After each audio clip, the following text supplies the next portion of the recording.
abafarisayo rero nabo ngo wari umugwi umwe w'abantu novuga ngo ni nk'umuhari cyangwa se ni umugwi w'abantu. Iri jambo abafarisayo ngo ryari jambo risigura ngo quelqu'un qui est séparé, umuntu atandukanye n'abandi. Kwitwa umufarisayo byasigura ngo winjiye mu mugwi w'abantu batandukanye n'abandi mu mico, mu myemerere, mu ntumbero y'ibyo bagomba gushika mu byo bari bafise nk'iyerekwa ryabo. Ni ukuvuga yuko waba wemeye kuba umuntu atandukanye n'abantu, bagerageza kwerekana ukugororoka, mbere ngo ahubwo bagerageza kwerekana ukugororoka ngo babicishije mu kugerageza kwerekana yuko ngo bubahiriza ibyagezwe bya Mose. Kuko hanyuma rero uyu mugwi w'abafarisayo rero uca wiyumvira yuko iyo bija hose igituma ivyo byago bibabako, igituma batwagwa ari nyagano, igituma bari mu bukoroni ari abakoroni bakoronijwe n'andi mahanga y'abanyamahanga, ari kubera yuko ibyagezwe by'Imana, ibyagezwe bya Mose bidakurikizwa, bitubahirizwa. Baca bihintu imbere yo kugerageza kwerekana yuko baharanira kubahiriza no gushira mu ngiro ibyagezwe bya Mose ngo babikurikize. Mugabo rero uko kuntu baharanira kubikurikiza babiharanira no ngo mu buryo bugaragara inyuma, bagerageza kuvyereka abantu ko ngo basenga amasengesho menshi, bisonzesha, batanga ibigira 10 byinshi, bafata amasengesho yo kwisonzesha, bafasha abagowe. Mugabe ngo bakabikora kugira ngo bashimwe n'abantu. Mu yandi majambo novuga ngo bari bankore nshimwe.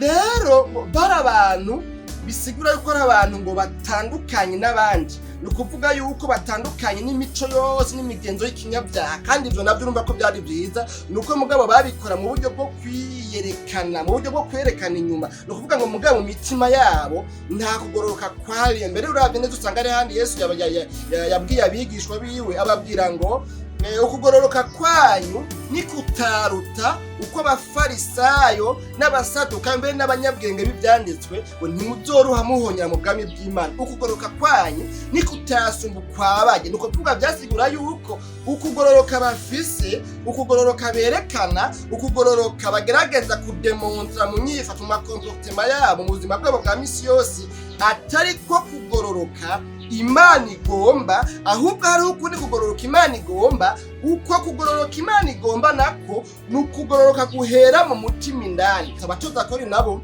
wari umugwi w'abantu bahawe uburenganzira bwo gutoza ikori ku ngoma y'Abaroma.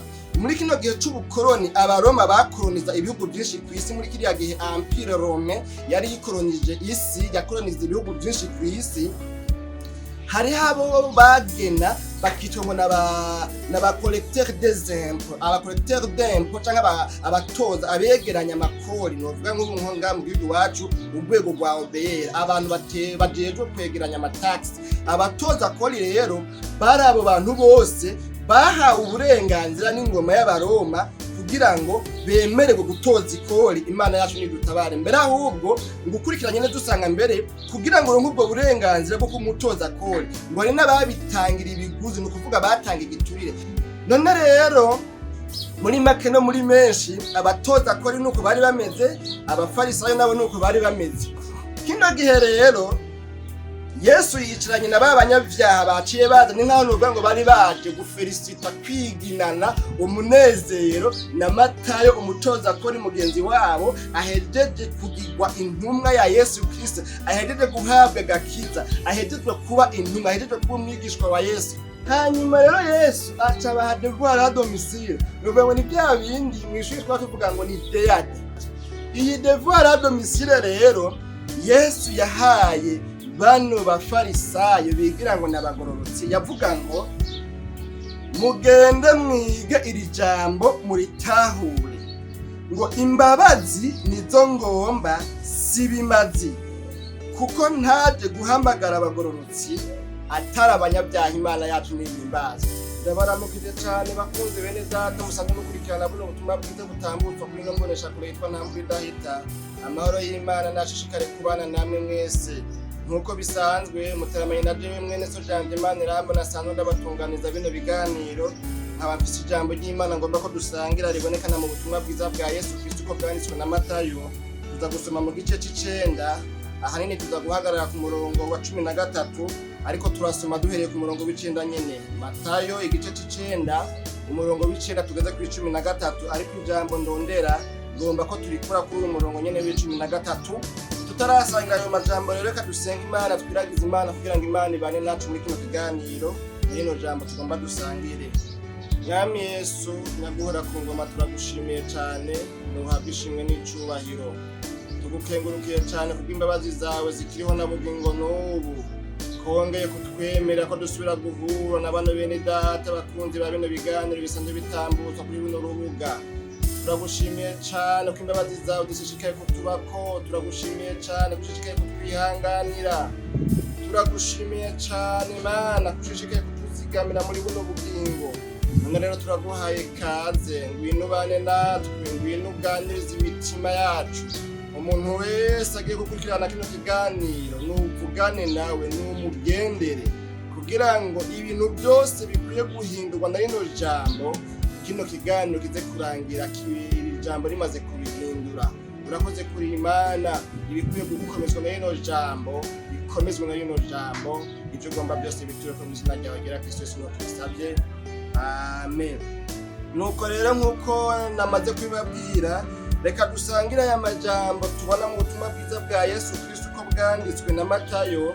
Dusoma mu gice c'icenda, hanyuma dusome duhereye ku murongo w'icenda tugeza ku 13. Ndanzi y'amajambo canke ijambo ry'umutwe rivuga ngo Yesu ahamagara Matayo. Yesu ahavuye abona umuntu yitwa Matayo yicaye aho yatoreza ikibuguru, aramubarira ati nkurikira. Ava hasi aramukurikira. No kuvuga Matayo amaze kubwirwa ngo nkurikira, no kuvuga Yesu amaze kubwira Matayo akamubwira ngo nkurikira Matayo, Matayo nawe ngo yaciye ava hasi aramukurikira. Ku murongo w'10 havuga ngo kandi Yesu acicaye mu nzira ariko arajya, haza benshi mu batoza kori n'abanyabyaha basangira na Yesu n'abigishwa biwe. Abafarisayo babibonye babaza abigishwa biwe bati, ni iki gitumye umwigisha wanyu asangira n'abatoza kori n'abanyabyaha? Abyumvise, tugeze ku murongo w'12, abyumvise aravuga ataba abakomeye ntaco bagombera umuganga atari abarwayi. Umurongo w'13 ariwo rero ngomba ko dukuramo ijambo dusangira muri kano kanya dufise, uvuga ngo rero umurongo w'13 ngo mugende mwige iri jambo muritahure, ngo imbabazi nizo ngomba sibimazi, kuko ntaje guhamagara abagororotsi atari abanyabyaha. Imana yacu nihimbazwe bene data bakunzi ba kino kiganiro umutsima w'ubugingo cuno munsi. Niri jambo numva mfise mu mutima ngomba kuvugana nawe ugiye gukurikirana ino video yabuno butumwa bwiza. Ni jambo rinjemwe mu kanya tanumva no risangiza abakunzi ba bino biganiro. Turi mu minsi tumaze iminsi tutabategurira ibiganiro bivanye n'imvo zitandukanye, zaba imvo zifatiye ku bikoresho, zaba imvo zifatiye ku kibanza cyo gufatiramo amasanamu, ugasanga ni kibanza kitameze neza, kirimo urwamo, kirimo umuyaga, bivanye n'ahantu umuntu aba. Ariko rero uyu mwanya numvise mu mutima iri jambo rinjemwo, ca numva no ritambuza, numva no ribasangiza, ntitaye ku kuntu ngaho inyuma haboneka, ntitaye ku kibanza kumbure gisanzwe, kumbure cumbikanamo ayandi majwi, kumbure kubera yuko ari mu gisagara ahantu nyene hafi barabara. Numvira ijambo nubwo biruko, nkuko numva ndihawe, nkuko numva rinkorokeye mu mutima, numva no ritambuza. Ndafise ibiganiro byinshi nsanzwe narateguye, nanditse, mfise amanote yabyo kumbe mu makaye nateguriyemwo, nshishikara kubona umengo simfise nyene umwidigenge sawa sawa w'ingene nobishikiriza neza. Ariko numvise mu mutima iri jambo no risangiza, kumbure birafise impamvu, hariho impamvu kuri wewe ugomba urikurikirane. Ku muntu wese agiye kuzokurikirana ino video, birashoboka yuko hariho nyene ryo riziye. Imana yacu nihimbazwe bene data. None rero nano majambo aha tubonye ngo ni gihe Yesu yahamagara Matayo. Ico gihe Yesu yahamagara Matayo rero tubonye ngo Matayo yari yibereye ku kazi kiwe ka minsi yose ko gutoza ikori kubera ko yari umutoza kori. Hanyuma rero Yesu aje aramuhamagara amubwira ngo Matayo nunkurikire. Ni gihe Yesu ariko aratoranya intumwa ziwe 12. Hanyuma ahamagaye Matayo nawe ngo acarahagarika ibikorwa yari arimo byo gutoza ikori, ngo acava hasi akurikira Yesu, ni kuvuga acaba umwigishwa wa Yesu. Imana yacu nihimbazwe.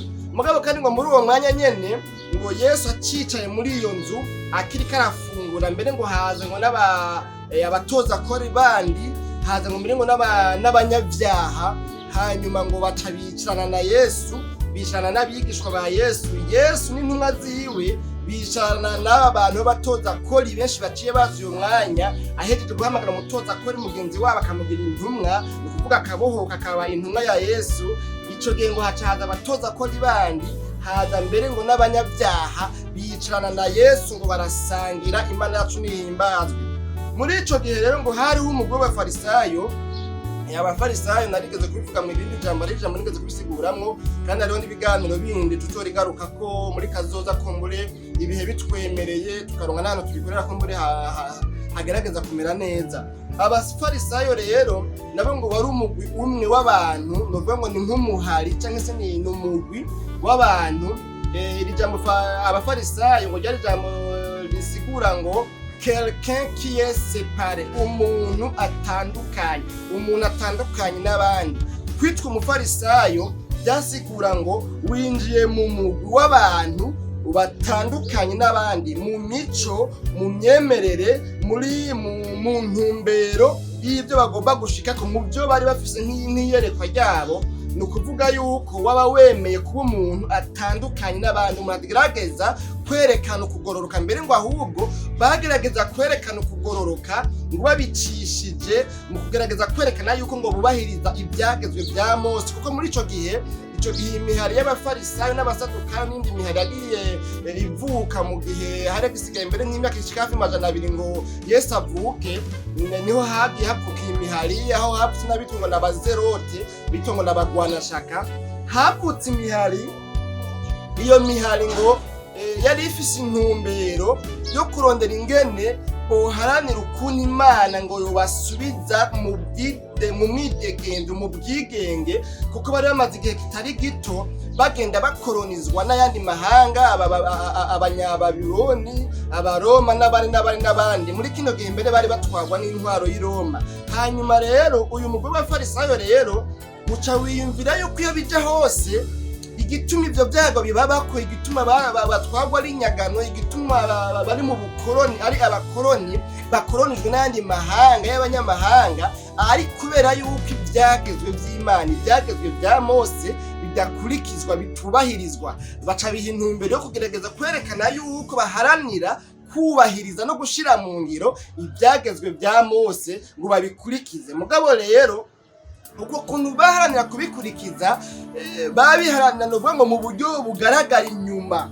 Bagerageza kuvyereka abantu ko ngo basenga amasengesho menshi, bisonzesha, batanga ibigira 10 byinshi, bafata amasengesho yo kwisonzesha, bafasha abagowe. Mugabe ngo bakabikora kugira ngo bashimwe n'abantu. Yandi majambo novuga ngo bari bankore nshimwe. Imana yacu nidutabare.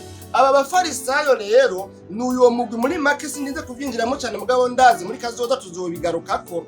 Rero bari abantu bisigura yuko ari abantu ngo batandukanye n'abandi, ni ukuvuga yuko batandukanye n'imico yose n'imigenzo y'ikinyabyaha. Kandi ivyo navyo urumva ko byari byiza, nuko mugabo babikora mu buryo bwo kwiyerekana, mu buryo bwo kwerekana inyuma. Ni ukuvuga ngo mugabo mu mitima yabo nta kugororoka kwari. Mbere uravye neza usanga ari handi Yesu yabwiye abigishwa biwe, ababwira ngo ukugororoka kwanyu ni kutaruta uko abafarisayo n'abasaduka mbere n'abanyabwenge b'ibyanditswe ngo ntimuzoruha muhonyera mu bwami bw'Imana. Ukugororoka kwanyu ni kutasumba kwabaye. Nuko kuvuga byasigura yuko ukugororoka bafise, ukugororoka berekana, ukugororoka bagerageza kudemontra mu nyifato, mu makomportema yabo, mu buzima bwabo bwa misi yose, atari ko kugororoka Imana igomba, ahubwo hari ukundi kugororoka Imana igomba. Uko kugororoka Imana igomba nako ni ukugororoka guhera mu mutima indani, si ukugororoka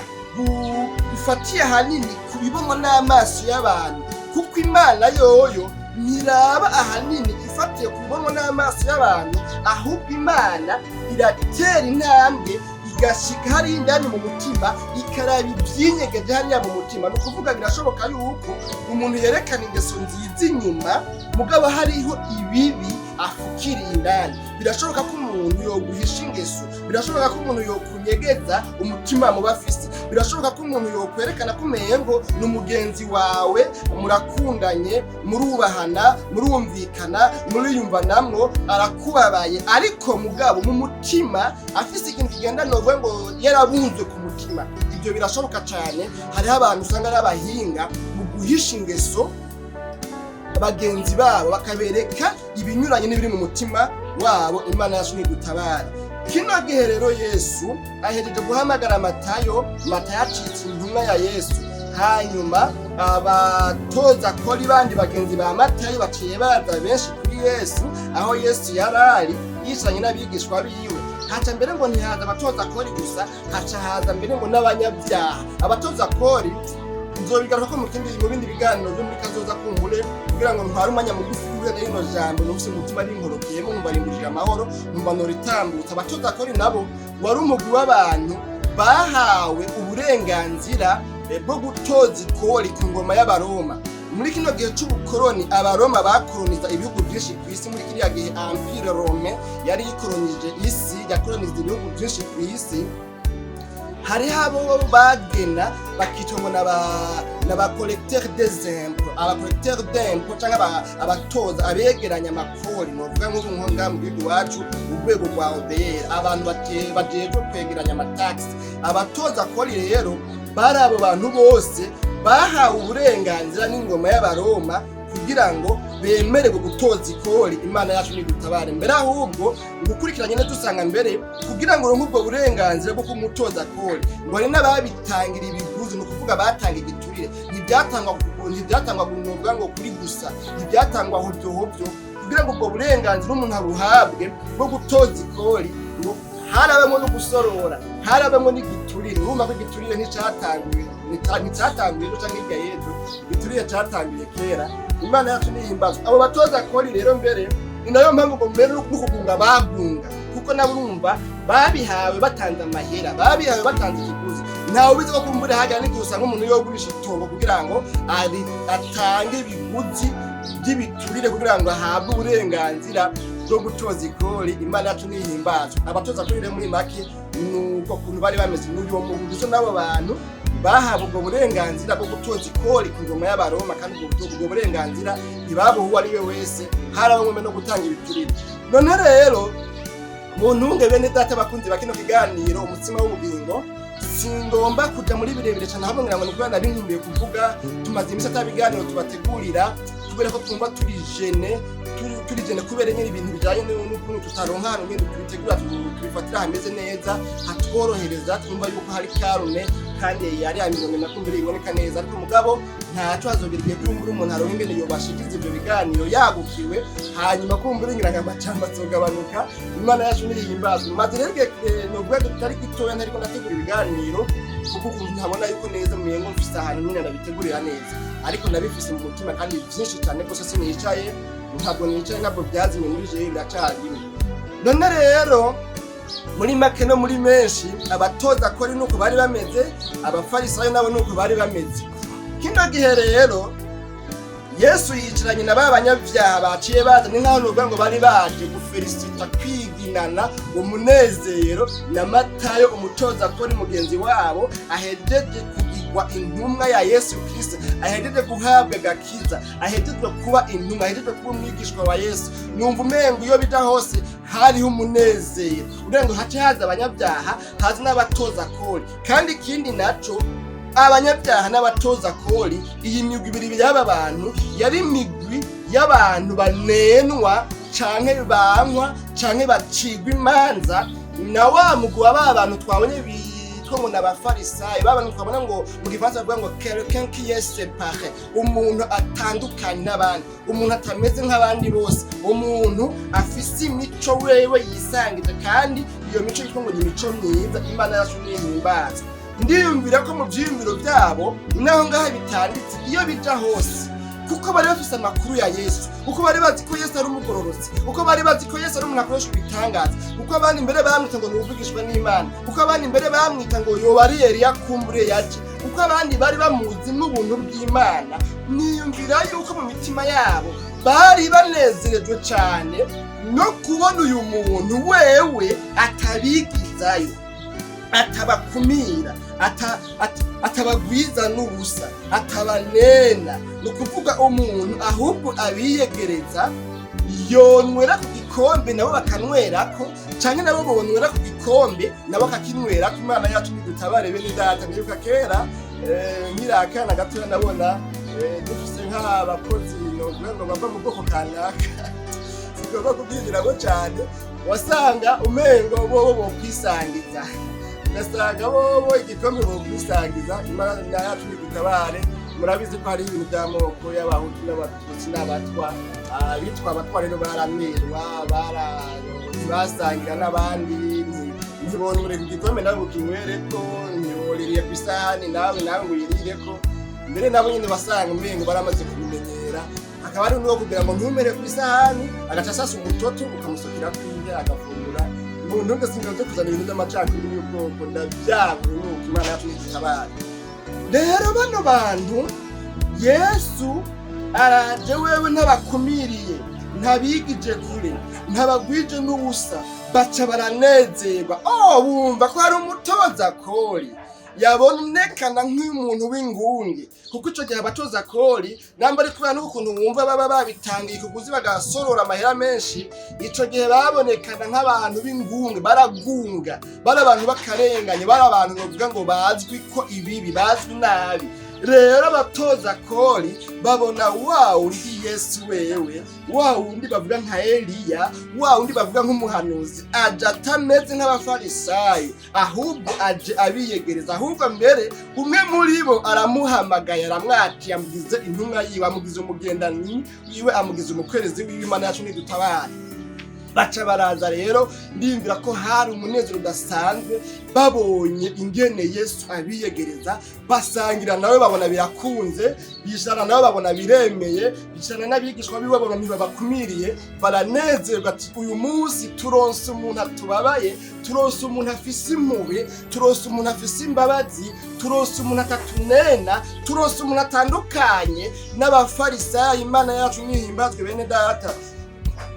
Maze rero ngo b'abafarisayo babonye ibibaye, ngo baca baraza rero, baca bavuga ngo babaza abigishwa rero ba Yesu, mwe mwabigishwa mwe, ibyo bintu byabafashe n'ibiki? Ubwo mwebwe murakomeye neza, mwebwe mwitwa ngo mwubaha Imana, mwitwa ngo murabigishwa ba Yesu. Yesu yigira ngo ni umukozi w'Imana, yigira ngo ni umunyempemu, yigira ngo abona kure, abona ibinyegeje mu mitima. Bigenda gute ngo mwebwe n'umwigisha wanyu mwicane n'abatoza kore, abantu babagunza, abantu bagunga, abantu b'abanyabyaha, abantu b'abanyamafuti? Mwebwe bigenda gute mwebwe? Ubwo mwebwe murakwije neza, nimubona ko muzava mutumaramaza, nta soni ibyo mugira? Kubera iki mwicana n'abanyabyaha? Kubera iki mwicana n'abacokoranyi? Kubera iki mwicanye n'abatoza kori? Imana yacu nidutabare.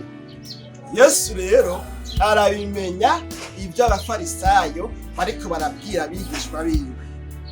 Hanyuma rero ku murongo w'12 twabonye havuga ngo abyumvise, kuvuga Yesu aravuga atabakomeye ntaco bagombera umuganga atari abarwayi.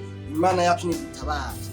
Ku murongo w'13 rero nukuvuga ahejeje kuvuga ngo abarwayi ntaco barondera umuganga, abagororotsi ntaco boronderera Imana, kuko basanzwe bagororotse, ibyabo byatabandi bisanzwe bimeze neza, barahiriwe nta ngorane. Ariko ahubwo abantu bakeneye Imana, abantu bakeneye kubwirwa Imana, abantu bakeneye kwerekwa urukundo, abantu bari bakeneye kuronderwa, abantu bakeneye kuronderwa nk'intama yazimiye, abantu bakeneye kubwirwa iby'ijuru, abantu bakeneye ubutumwa bubohora, si abamaze kubohora, ahubwo ubutumwa bubohora bukenewe na barya abantu bakiboshwe. Imana yacu nihimbazwe bene data. Umurwayi niwe akenera muganga, ariko ukomeye ntaco yorondera umuganga habanamba. Mugabo mujyagwayi niwe akenera umuganga, nanje ndi umuganga. Imana yacu nihimbazwe. Hanyuma rero Yesu acabaha rero devoir à domicile. Imana yacu nihimbazwe bene data bakunzi bakino kiganiro umutima w'ubugingo. Hanyuma rero Yesu acabaha devoir à domicile. Nubwo ni bya bindi mwishuri twakuvuga ngo ni deyade. Devoir à domicile abaha ikintu bagenda gukora, bagenda kwiyumvira ko, bagenda kugira ko ubushakashatsi mu makaminuza niho twavuga ngo ni travail de recherche. Abaha ikintu ngo bagende bagira ama recherche, bagende baciyumvire ko, bagende bakinonosorere muhira, bagende bakimedite ko. Imana yacu nihimbazwe. Iyi devoir à domicile rero Yesu yahaye bano bafarisayo bigira ngo nabagororotse. Yavuga ngo mugende mwige iri jambo muritahure, ngo imbabazi nizo ngomba sibimazi, kuko ntaje guhamagara abagororotsi atari abanyabyaha. Imana yacu nihimbazwe. Bene data, nino devoir à domicile Yesu yahaye bano bafarisayo. Aba bantu bigira abanyempwemu cyane, aba bantu bigira umengo n'abagororotsi cyane. Nibuka ibihe twaciyemwo muri kahise kacu, dukunda kurondera Imana, dukunda gusenga, dukunda gufata imyanya, mugabo ugasanga abitwa ngo n'abasenzi bari mu mugwi w'abasenzi, abatuvuga ngo n'abateramyi cyangwa se n'abanyagikumba cyangwa se abanyamasengesho. Ugasanga hariho urukundo novuga ngo ni ndenzarugero bakundanye hagati yabo, mugabo umukristo wundi asenga mu ishengero nyene cyangwa mbere banashaka muririmbana, mugabo batari muri wa mugwi w'abasenzi. Ugasanga umengo mbere no kuramukanya ni ibintu bisanzwe. Rero nigeze kubibona ni igihe kimwe ntarinjira mu mugwi w'abasenzi. Ico gihe hari iyo mvuka mu ntara ya Bubanzi yo ntarinjira mu mugwi w'abasenzi, nabona abasenzi bakundana cyane hagati yabo, nkabona barahoberana nyene, ukumva nyene ekaye, bamwe bakabona avugishwe no muri za ndimi ngo za tututu sinumbaza ibintu nyene nk'ibyo, ukamengo no kuzuzwa baruzuza. Mugabo wewe akugezeko akaguhobera twumbure birashoboka, mugabo ukabona yuko atabirebire. Ikindi naco nigeze kubona igihe kimwe twari muri korale, yari korale y'ugwaruka, mugana nandi nk'umuntu novuga ngo nari mu ntebe y'ishuri narayibona, mugabo nkabihora ya mugabo n'ukuri aha hantu nta birebire ntibaduhembe. Hanyuma umunsi umwe rero namaze kwinjira muri nyamugwi w'abasenzi nanje, haca haza rero umwigeme umwe twaririmbana muri korali, aca asanga twicaranye n'abandi. Ico gese niba ko baba bashaka nka batatu gutyo, mugabo nibaza ko twashaka nka bane. Hanyuma acaramutsa abo bandi bamama twari twishanye turindiriye yuko twinjira muri repetition muri korale, hanyuma kuwa Mungu mwishaye hanze. Acaraza arabaramutsa, mugabo abaramutsa mu ntoki kubaho kuboko. Mugabo jewe ngezeko, kuko jewe yahereye ku murongo nyene bivanye n'ahantu yari azananye. Jewe ngezeko acaraha ngo jewe ngo sindamuramutsa gutyo, numva naje sindamuha ukuboko nuko abandi bamuhaye ukuboko. Ya mwige mutanka acaraha ko ndamuramutsa ngo ndamuhaye ukuboko, ngo ndamuhobeye. Hanyuma rero ndamuhobera, ndavuga ngo mugabo umutima nkavuga nta hantu, mugabo mu by'ukuri ibintu si byo. None rero bene data, turi mu bihe rero bishoboka yuko mu kibano nawe aho ubaye, aho uherereye, wowe umaze kubona ibintu nk'ibi. Jewe ndibuka kera nyine mu bwana ncyaruka nyine tubona abantu bito kumengo barasenga cyane, hanyuma ubudasenga wewe ugacumengo ni gicibwa, ukamengo mbere naho yogira urubanza ntiworutaha, ukamengo mbere naho yogwaza umwana ntiwojayo, ukamengo mbere naho yogwaza umwana ntiwoja ku bitaro. Ahari naho mbere nk'akarorero ugasanga wanashaka se umupagani, mugabo kubera ko mudasenga hamwe mu ishengero rimwe, ugasanga naho yosengera amazi umengo ntiwoyanwa, ugasanga umengo naho yosengera injya nawe ntiwozijya kuko ucumenga iryo sengesho ntiryafashe. Urumva kubera ko umengo ntimusangiye imyizerere, ntimuri mu ishengero rimwe, ntimuri mu mugwi umwe, reka mvuge gutyo oyi kumbure umwe ari mu mugwi w'abatoza kori ubundi nawe ari mu mugwi w'abafarisayo ubundi nawe kumbure ari mu mugwi w'abanyabyaha gusa usanga rero wewe witwa kumengura umufarisayo data wanje wewe uri quelqu'un qui est séparé umuntu afise imico itandukanye n'abandi umuntu nyine wewe mumengo bimeze neza ugasanga hari ibintu byo kutemerana kutanafatiye wanashaka ku bubi bw'umuntu ngaho gufatiye ku byo umuntu yishiramo kumengo wewe wasunda abandi Imana yacu nidutabara Yesu rero atanga devoir à domicile aravuga ati mwebwe mubonekana nk'abantu muzi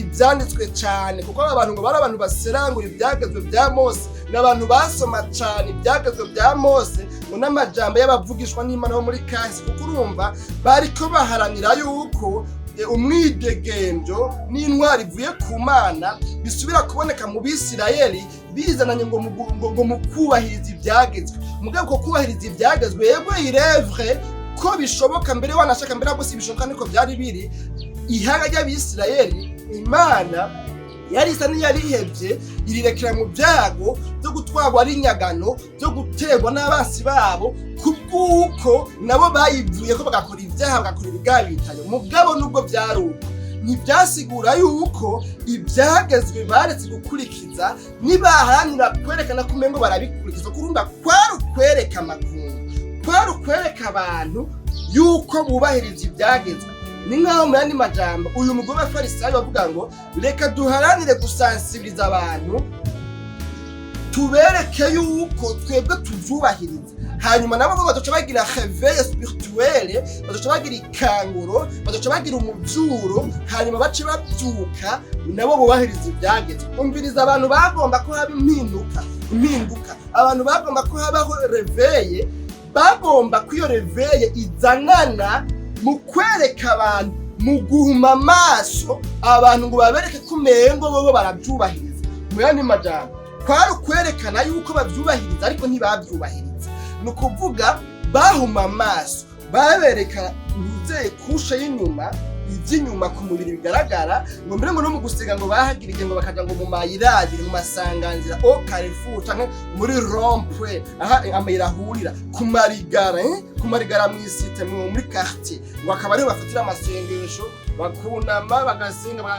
bagakubita ingoro hasi Imana yacu nidutabara aba bantu rero bari bameze gutyoyi Yesu abaha devoir à domicile ngo mwebwe nyine mumeze gutyo ndababwiye ni mugende muhira aho muza kuba mwicaye mu buzima bwanyu bwa misi yose mubanzire ijambo mugiyumvireko muri hekenyere muri nogerereze muri umujuze nk'uko intungwa yuza ubwatsi yariye igasura ikanoza ibyo yari yariye ikabihekenya kumbure ibicagagurika bimera bitanoze mugendere ijambo muri hekenyere iri jambo naryo rivuga ngo imbabazi nizo ngomba Imana yacu nihimbazwe muri aya majambo yose rero burya ndiko ndonderamo iri jambo rivuga ngo imbabazi nizo ngomba bene data bakunzi ba kino kiganiro umutima w'ubugingo imbabazi nizo Imana igomba imbabazi nizo Yesu Kristo agomba mu bantu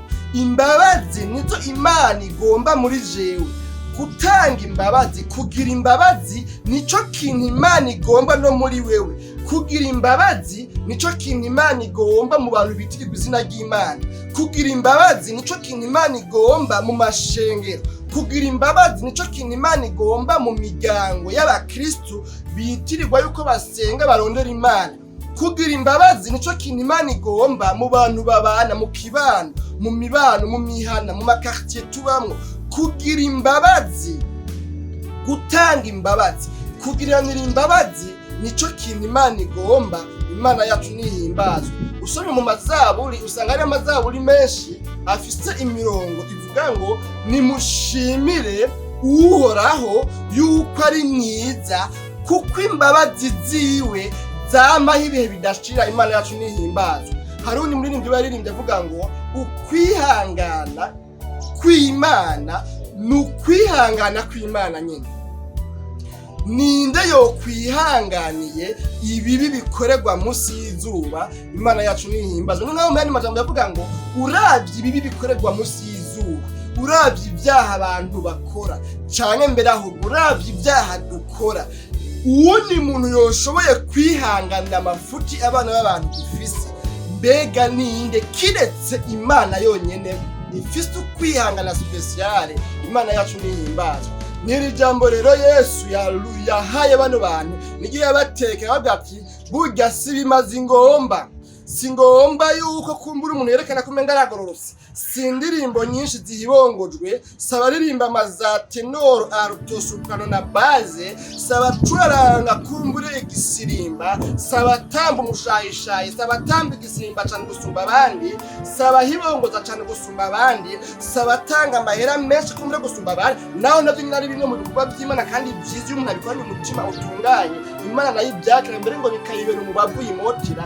Ariko ikintu ca mbere kiri a base dotu nizi imbabazi. Imana igomba imbabazi kuko urukundo Imana yakunze abari mu isi rwatumye itanga umwana wayo w'ikinege kugira ngo uwumwizera wese ntazopfe rubi ahubwo ahabwe ubugingo budashira. Ubwo bugingo nabwo buzanana mu mbabazi, mu mbabazi umuntu ahabwe. Imana yacu nihimbazwa. Ni jambo rero Yesu yatekereye bana abafarisayo umve ndabatekerera ijambo, genda kujya muhora mugira amakoraniro, kujya muhora musoma ibitabo byinshi, kujya muhora musoma ibitabo by'ibyagezwe bya Mose, kujya muhora mugira meditation ku bijyanye n'amajambo y'abavugishwa n'Imana. Genda rero uyu munsi iyi devoir à domicile muyikore, mwige kuri ino jambo ryitwa imbabazi. Kuko mu yandi majambo byasigura ngo mwebwe naho mwitwa ngo murasenga, mwebwe naho mwitwa ngo muraririmba, ariko hariho abantu mutaragirira imbabazi. Nta mbabazi ziri muri mwebwe. Iyo abamufise impuhwe, iyo abamufise imbabazi, nizo muba mushira imbere. Ntimuba mushira imbere ibimazi, ntimuba mushira imbere amasengesho yo kwisondesha y'uburyarya mwereka abantu inyuma kumwe ngo muragorotsa, ahubwo muba mushira imbere imbabazi. Iyo abamufise imbabazi rero aba banyabyaha ntimuba mubakumira, ntimuba mubahana na rujongo, ntimuba mubanegura, ntimuba mubanena, ntimuba mubona kumwe ngo si abantu, ariko muba mubona yuko namwe nk'uko mwaremwe mu ishusho y'Imana nabo baremwe mu ishusho y'Imana, ahubwo imbabazi ziba zituma mubana amahoro nabo, mbere ahubwo nabo nyine mukabahindura, bigakunda ko mubahindura kubera yuko mwerekanye imbabazi. Ariko muri mwebwe mw'abafarisayo nta mbabazi ndababonyemo. Genda rero mubanze mwige neza. Hari ikintu mutariga, hari ikintu mutaranonosora. Nibyo mumaze kwiga ibitabo byinshi bivuga ibyagezwe bya Mose, mumaze gusoma amakomantere biblike menshi. Birashoboka ko nawe uri kurankurikirana umaze gusoma ibitabo byinshi by'ijambo ry'Imana. Birashoboka ko nawe uri kurankurikirana umaze mbere wanashaka kwiga na za theology, ufise za doctora, ufise nane kumbure na professora, kumbure sinabizi. Biravana namwe byo muri kumurankurikirana. Ariko mugabo iruhande y'ibyuzi, iruhande y'ubumenyi bwinshi niko kumenga urazi mu by'Imana, ehiri jambo genda uyice kwa karongo uryigeko. Mbega muri jewe hari imbabazi. Imbabazi zitera umuntu kwiyegereza na nyarucari. Imbabazi zitera umuntu kwiyuzuza na mugenzi we naho hoba hari ibyo ari mutandukanye nawe. Imbabazi zituma umuntu abana mahoro n'uwo byari byaranse ko babana mu mahoro. Imbabazi arababwira ngo genda mwige kuri iri jambo,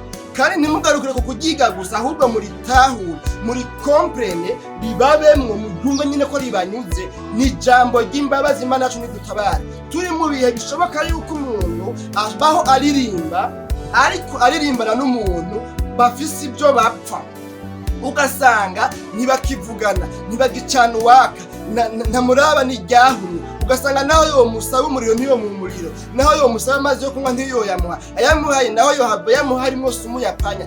Imana yacu nidutabare. Birabaho muri bino bihe ugasanga abantu barasanga ibikorwa by'Imana bahuriye mu bikorwa by'Imana kanaka, mu nzego z'ubujenama, mu nzego z'uburirimbyi, mu nzego z'uburongozi bw'amakorale, mu nzego wanashaka z'abasenzi basenga mu masengesho yandi bavuga ngo n'amasengesho ku gikumba ku bicaniro, mu nzego z'abavugabutumwa, mu nzego z'abapasteri, mu nzego kumbure sinzi z'ababishopu. Mugabo ugasanga abantu hariho ikintu kikibuze. Birashoboka cyane, birabaho n'abafarisayo byarababaye ko bitwa ngo bazi ibintu byinshi by'Imana ariko batagira imbabazi muri bo. Ugasanga umuntu arabayeho yikoreye umutwaro w'abantu atarababarira, yikoreye umutwaro w'abantu bamugiriye nabi, kandi agomba kubwira ibanga rikomeye. Wewe ufise umuntu mwapfuye ikintu hanyuma ukaba utaramubabarira, mu mutima wawe ukaba utaratanga imbabazi, umutima wawe ukaba utararekura, iyi myaka yose umaranye ico kintu mu mutima, nagomba ndakubwire ngo niyo myaka umaze wewe witwa umugongo, kuko uriya muntu utababariye hari n'igihe atani ibyo acibuka, hari n'igihe atani ibyo azi, hari n'igihe yibereyeho mbere yorohe mu mutima, mugabo wowe utaratanga imbabazi kiguma kikunyonga, kiguma kigufyona, kiguma gicumita. Kubera iki?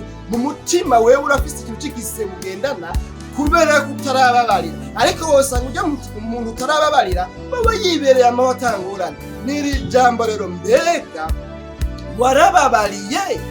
Mbega uhora ubabarira? Mbega uratanga imbabazi? Mbega iri jambo rivuga ngo imbabazi nizo ngomba riri muri wewe? Abo mubana nta muntu mudacana uwaka, wumva muri wewe umwango unuka, byase kumubabarira. Nigeze kubwirwa inkuru iraho n'umuntu araho twaririmbanye muri korale, uyo muntu mbere umengo yari n'umujenama nimba byibuka neza. Hanyuma sinzi ikintu bapfuye n'umupasiteri wo muri ako karere, hanyuma uwo mupasiteri acamara umwaka wose naho ibohurira mu nzira n'abacaca iruhande n'abagaca iruhande atanamuramutse, naho yo muramutsa nawe amwima ukuboko ntamuramutse. Umwaka wose urahera. Hanyuma rero umunsi w'Imana yamugendera, asharaza aramubwira, urazi ko tumaze umwaka wose jewe na yambo ntobugura, ngo burya warambabaje, ngo cagiye byaje mu kuruku narababaye. Ni umupasiteri afise amashengero arongoye, ibintu muvyumve neza, mugabo agashapfurira umuntu basangiye urugendo, ubona ashaka ni umukristo wiwe, kandi mu by'ukuri ntibyari ibintu by'agacamutwe, ntibyari usanga hari umuntu atemerana n'uwundi, hanyuma ugacabona kumenga uramugaye, ukamenga kuba utacumbije, utacubahirije, ukamenga uramukengereye, ariko ntibyari ibintu by'agacamutwe. Akamara umwaka wose na yamba atoye impuha, ahubwo y'umumengo yotuma n'igihe bohurira mw'ibarabara yomugonga agatuma apfa akavuga. Niri jambo, Imana igomba imbabazi. Mbega urafise imbabazi? Muri cya gisabije kivuga ngo uduhebera imyenda yacu, uduhebera amadeni yacu, cyane uturekurira ibicumuro byacu nk'uko natwe tubirekurira abatugiriye nabi. Ni muri rya sengesho rya dawe wa twese Yesu yigisha abigishwa b'ingene bakwiye gusenga. Harimo ijambo ryigobetsemo ngo utubabarire ibyaha byacu nk'uko natwe tubirekurira abatugiriye nabi. Imana yacu nihimbazwe. Nano majambo rero nari nuva mu mutima twosangira. Ubwo wowe unkurikiranye ntabwo ufise upfa n'umuntu, nta muntu yagukoreye ikosa canke mufise ibintu mwapfuye, mugabo ugasanga umaze iyo myaka yose wikoreye uwo mutwaro wo kumva yuko umengo yotuma apfa akavaho. Iyi myaka umaze utaraharira uwo muntu, iyi myaka umaze wikoreye uwo mutwaro w'ico kintu mwapfuye, niyo myaka umaze uri umugorwa imbere y'Imana kubera iri jambo ry'imbabazi ritari muri wewe.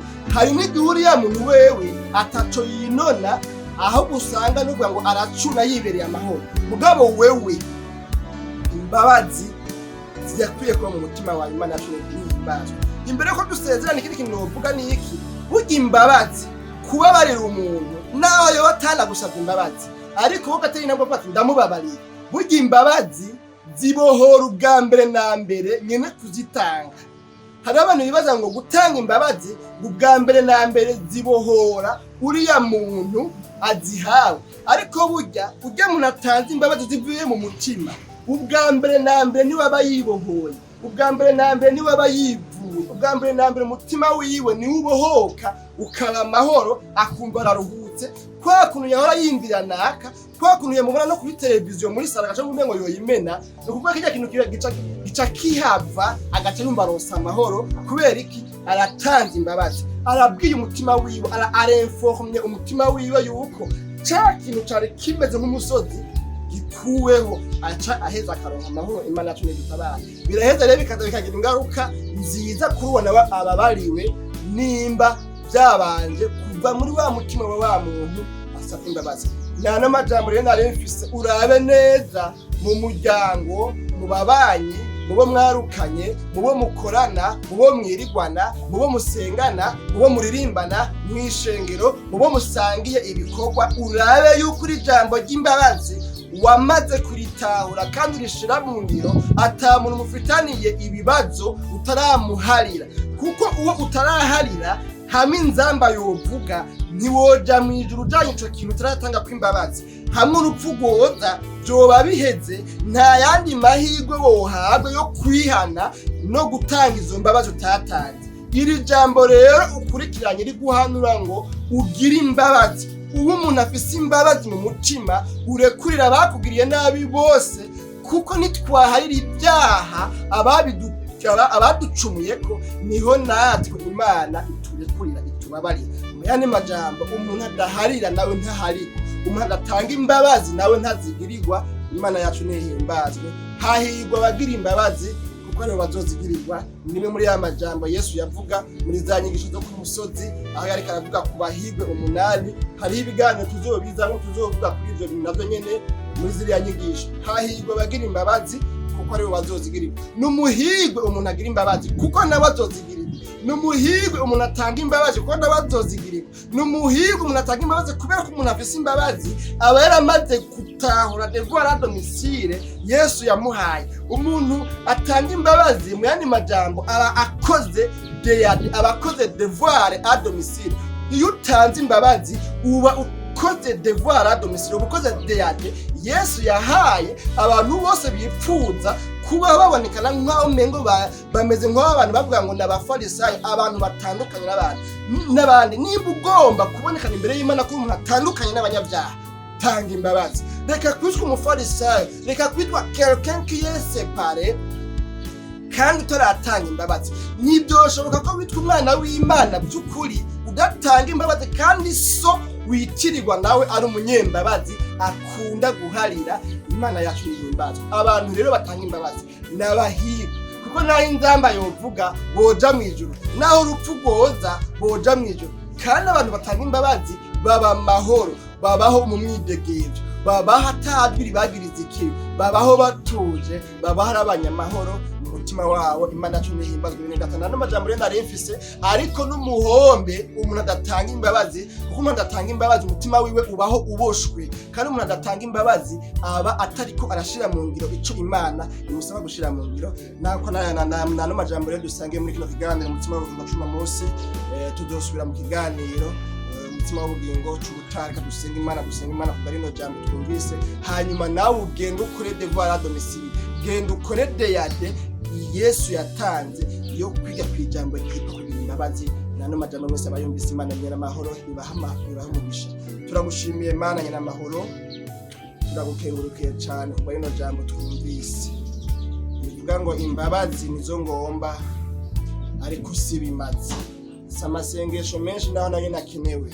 Imbere yuko haza amasengesho menshi, imbere yuko haza gusenga iminsi 50, 70, 80, 100, imbere yuko haza kuririmba, imbere yuko haza igisirimba, imbere yuko haza ibindi bikorwa vyiza biranga abana b'Imana, ngiyi devoir à domicile wahaye abantu biga yuko bafise ingeso nziza, berekana ko bagororotse.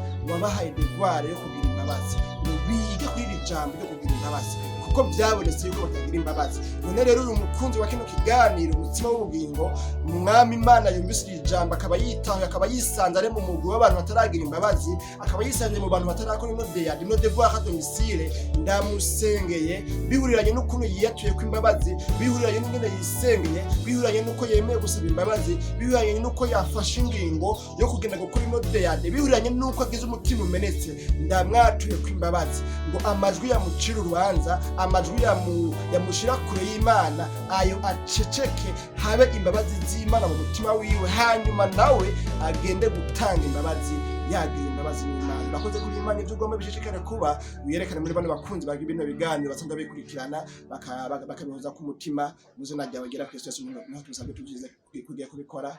Amen.